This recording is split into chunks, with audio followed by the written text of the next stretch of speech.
famous first question. In order to put your EQi data into context, take me back to high school and bring me up to the present. All right, I always like to give that context there.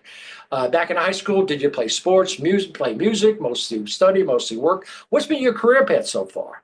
That's my question, and then I sit back with a pen and listen.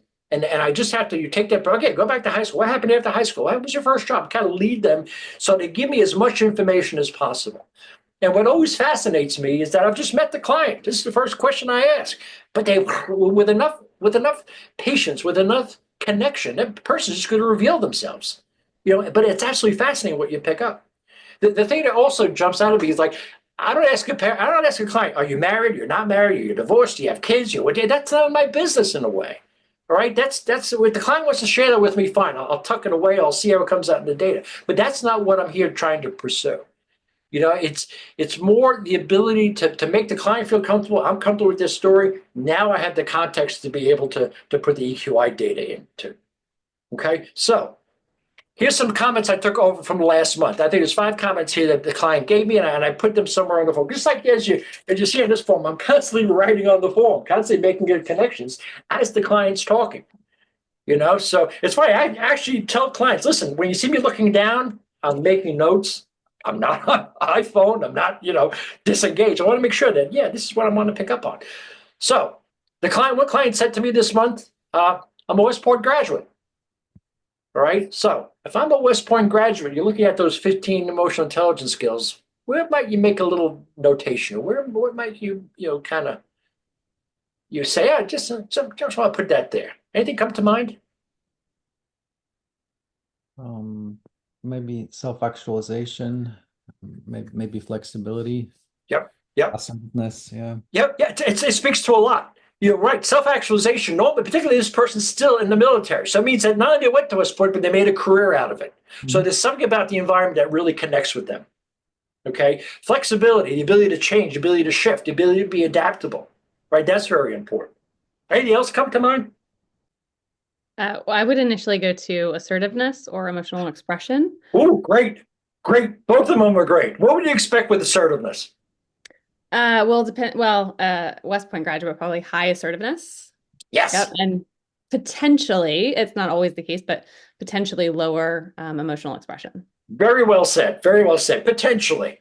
Okay, because why? Because as a soldier, as a cadet, you expect to withhold your feelings. People don't want to see you upset. You got to be able to buck up and take it, right? So that's something there. Social responsibility comes into it. The ability to collaborate and work with other people. In fact, when you think of the military, that's at the height of collaboration. Because if you're not, you wouldn't be around if you're not collaborative, right? There's something about the ability to build processes. So problem solving is very important for the military.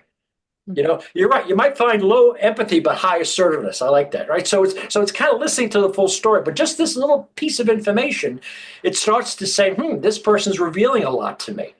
Here's another one. During high school, I worked with my parents and sister at a family store. Where might you make a little notation? John, actually, this one, yeah. If going back to the last one, let's just say they gave you a piece of information, like I was a West Point graduate. Yep. Could you just look at the scores? Like if we look at social responsibility, for example, or we look at something that's higher and you can attribute it to that, or say, right, can you make that correlation and say, tell me about maybe how social responsibility potentially plays into your experience in the military. Yeah. Is that a worthwhile way to do it? Because I just wonder that it's possible that they have these skills and it is because of that or it isn't. But maybe, I don't know. I guess that's not a well-defined question. It's just... No, it's a process question in a way, because what I'm doing is I'm just gathering data and making little marks on here. So when I get down to assertiveness or I get down to social responsibility, I might say to the client, this could reflect back to your West Point experience. Oh, right. Okay. So that first section, they're giving me all the information. I'm making notes. The second section, I'm going to play it back to him or her, commenting on where I think these little nuggets of gold can be found on EQi. Mm-hmm. Okay. Right? Just like assertiveness. In fact, this West Point, I probably make the point West Point and connect to a couple of skills. Particularly if they moved up in rank. This is only going to increase assertiveness. So I want to get the full story, capture it on here, and then I say, then I ask a couple other questions, and then I kind of move into the data. So I put this into kind of section 1 of the EQi debrief, just getting as much information and making the note. Okay, just like this one. I work in my family store. What skills I might make a note on here? Family store. I might make a note next to interpersonal relationship skills, because normally store owners, they know how to engage people. I might put maybe emotional self-awareness to see how it comes out there, or self-regard. How do you feel about this? And that may or may not reflect, but it's just a little piece of information back there. A follow-up question I may want to listen to. Was this person, did they work 7 days a week or 3 days a week? Did they work only on summers? So I have to listen. I got to pull it out. I got to find out how important was the family store relation to this person's life. So it's kind of looking at that, and that's where my empathy comes in as a coach. I have to kind of enter their world and see what it have felt like as they're telling me. And I've heard some full, people have owned their own businesses or own their own mom and pop shop. It's a full range of different stories that are out there. Some love it, some hate it, some had to do it, some want to do it. So it's kind of listening to how does this experience play out with the rest of his or her life? The reason I say interpersonal skills and social responsibility is that usually speaks to a family unit.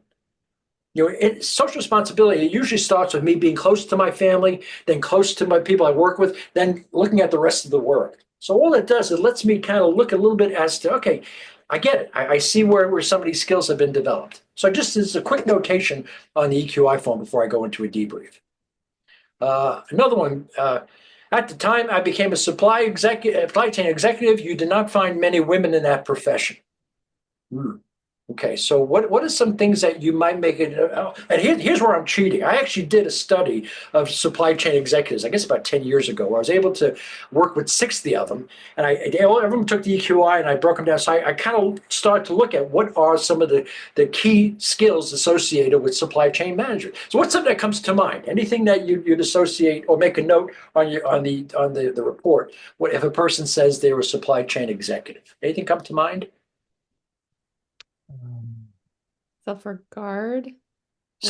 Yeah, I'd be curious about their self-regard, because what's the most in that first category, one of the most important skills for a supply chain executive is self-actualization. To move into that profession, you gotta want it, you gotta love it, because if not, it'll run you over. That's why it's fascinating. There's something that across the board, all the executive, whether male or female, anyone who's a supply chain executive, they loved what they were doing. There was something about that attraction was very important. The other area that was very strong was problem solving, because it's all about logistics. It's all about the unknown. Stress tolerance is very important in the study. I got to be able to manage stress because things are going to break down. I got to be able to kind of bounce back from that. Flexibility is very important. Why? Because that's connected with problem solving. Got to be able to shift and move. And reality testing becomes very important, because they have to know the right answers in order to keep things on track. So it's all these things kind of coming together. Well, and what struck me about the study, of just having a flashback to it, is that every strength that a man had, a woman had the same strength a few points higher. Fascinating data. Because what it says to me, if I'm a woman, I want to work, I got to show up even stronger than a man. I got to want it more. I got to connect more. It was fascinating to kind of see this kind of, again, I went off the data.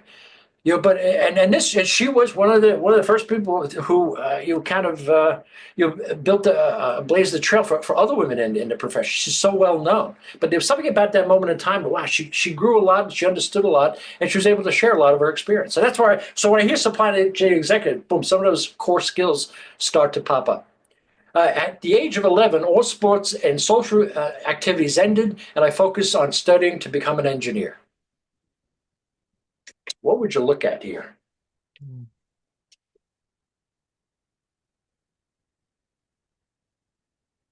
I would say problem solving. Yes. Okay. Engineer. Anytime you're talking about engineering, it's problem solving. It's engineers are fascinating groups to work with. So instead of becoming an engineer, so the process is very important. They were taught how to problem solve. They weren't taught how to listen. They weren't taught how to engage. They weren't taught how to relate. They were taught how to solve problems. And engineers who know how to solve problems and have high level of assertiveness, sometimes it's hard for them to make friends because all they want to do is solve problems and tell you what to do, as opposed to listen, as opposed to pull it in. So it's a different frame of reference that people have. And this was someone who was born and raised and educated in India. So the cultural connection, came to the United States, completed his PhD, which is a story I hear a lot. But back there, no. So I'm curious about you. The areas I'm curious about was emotional expression. I'm curious about flexibility, because usually expression and flexibility are seen in those areas where people are taught how to express themselves emotionally. They are able to kind of dance or sing or draw or something. You're encouraged to get in contact with your feelings. Not if you're going to become an engineer. That's looked down upon. And I've heard some really kind of touching stories of women that thought they were going to be great dancers, and all of a sudden their parents said, "No, you're going to become an engineer." All of a sudden, wow, that ripping, that going back and forth, it's really tough. But we've seen people like that. Not what you want to do is what your parents feel you have to do. And here's the last one. This one just knocked me out. All right, so think about this. All right, you have an EQi report in front of you, and the client says, based on my scores, what is the best way of talking to my 16-year-old son? What 2 skills would you be looking at? Actually, 3. Yeah, I'm said. You said it. Yeah, empathy. I would say empathy. Empathy. What else? I would also say emotional self-awareness. Yes. 2 for 2. Get the third one. What's the third one? And then maybe interpersonal relationships. Yeah, okay, probably, but also assertiveness. Because I looked at his score. And I said to him, I said, looking at your score, I'll make his name Joe. I'll make his name Joe. I said, looking at your score, Joe, you like to solve problems. You like to tell people what to do. You're there for your family. This is not the profile of someone who likes to listen. This is not the profile who likes to engage. So if your son says he's going to go out Friday night, you can say, no, you're not. As opposed to saying, what's going on Friday night? What do you plan on doing? You're more likely to shut down the conversation if you don't like it. Is that true, Joe? And Joe said, yeah, that's me. So, well, listen, I'm a parent too. All right. So it's up to us to create the environment where your son feels safe, where he doesn't feel you're going to shut him down. We're going to encourage a sense of dialogue. Doesn't mean you're going to let him go out Friday night, but at least you've engaged him. At least you've listened to him. It's giving him the microphone for a few minutes. Understand. Okay, I understand your friend, but as your father, here's what I want you to do. Here's what I prefer that you do. But it's kind of having that balance. I said, so what? Yes, fascinating thing is over the last month, I've had 2 parents reach out to me to say, I can't talk to my teenager, and yeah, it's creating that environment where you're able to. But listening is probably the core there. The most important thing is to be able to engage with a level of compassion towards your son and making sure that he feels he can come to you on anything. Right? That's what it's all about. But those are little quick comments that people put that people make that I'll attach to the EQi. Now, after I ask that question and the person's giving me the story, then I have a couple other things. My other question is, hey, what's your current title? I don't understand, because that tells you within the organization, what level of authority do you have? It also tells me where they want to go in the future. For example, a person tells you that they're a senior leader or senior manager. It tells you how much influence they have, but it also says to me, does this person want to become a director? So it starts to let me into their world a little bit just based on their title. Right. The other question is, how many people are reporting to you? If they're a manager. In fact, even if they're not a manager, I know some people that are staff people that have people reporting to them. They're required to give feedback. And that to me that's a distinguishing element of a person's role in the organization. Because how many people are reporting to you? If 3, 4, 5, 10, I had one that there were 20 people reporting to me. I said, come on, you can't have 20 people reporting. No, I have 20 people reporting to me. Wow. So that gives you a span of control. Imagine what a person's life is. You have 20 people you give feedback to. Then I want to know about their empathy, their assertiveness, some of these other skills, because it tells me that's a very wide level of population to have to manage. You don't see that very much. And give me your 3-year goal. Yeah, give me your 3. What do you want? What do you want to be doing 3 years with your life? 3 years from today. It's fascinating. I feel like I'm having a debrief session right now because those are the questions I ask. Tell me very dramatic. What do you want to be doing with your life 3 years from now? And I get 2 general responses. One response is, I'll tell you what I want to be doing 3 years from now. And I'll lay it out. I want to be doing this. I want to do this. Okay, great. You have a plan for yourself. Terrific. High self-actualization, high awareness, they're out there. Other people will say to me, gee, I've never thought of that question before. Which to me is unbelievable. But yes, some people might be so happy in their jobs or content in their jobs, they're not thinking about an alternative. They just want to be able to do what they're doing right now. So that's what's important. Hey, Nigel, I see you out there. I got your data. I'm going to show that in a few minutes. All right. But that's you being out there, with understanding where the person's coming from. Because what I want to connect here is that first question. That's emotional self-awareness. Because I'm convinced the higher the title in the organization, the more you need to have a high level of emotional self-awareness. Why? Because I think there's a correlation between emotional self-awareness and power. You've ever had people that have a high degree of power but low awareness, they tend to hurt people or miss opportunities. So I'd like to see that balance between the two. That second question of how many people are reporting to you, that tells me empathy versus assertiveness. That's what I'm interested in. If people are reporting to you, that means you have to give feedback. If you have to give feedback, I want to see the comparison of your empathy and your assertiveness. Can you listen? Can you tell? Or you're only listening and burning yourself out, or only telling and becoming too directive, becoming, I'm almost a bully manager depending on the circumstances. And that last question there, that's self-actualization, 3-year goal. Person's able to see out into the future. And that's why it combines with the emotional self-awareness. So these questions, or what is it, 4 or 5 questions, that's what starts the EQi session for me. Because once I get that, it's like I say, okay, client, I'm ready to go. Yeah, I got all the data I need now. Sit back, I'm going to record the session, sit back, and I'm going to take you through the scores. All right, and that's where they're in listening mode. That's kind of where I like getting to, because it gives me insight that I'm ready, excited to kind of go through.